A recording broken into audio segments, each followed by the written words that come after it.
Surat crime બ્રાન્ચે મોટી કાર્યવાહી કરતા ચોક બજાર વિસ્તારમાંથી એમડી ડ્રગ્સના જથ્થા સાથે એક મહિલાને ઝડપી પાડી છે. વ્યસન કેન્દ્રની બહારથી પોલીસે મહિલાને રંગે હાથ ઝડપીને નશાના ગોરખ ધંધા પર મોટો પ્રહાર કર્યો છે.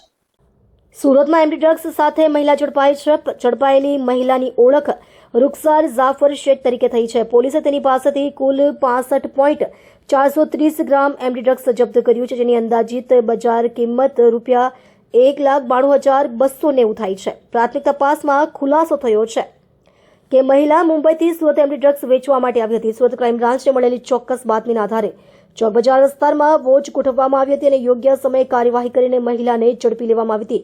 આ સમગ્ર મામલે પોલીસે મહિલા સામે NDPS એક્ટ હેઠળ ગુનો નોંધી આગળની તપાસ હાથ ધરી છે. પોલીસ હવે ડ્રગ્સ સપ્લાય ચેઇન, સંપર્કો અને અન્ય સંડોવાયેલા વ્યક્તિઓ અંગે તપાસ કરી રહી છે. સુરતમાં નશાના વેપાર સામે પોલીસની આ કાર્યવાહી મહત્વપૂર્ણ માનવામાં આવી રહી છે.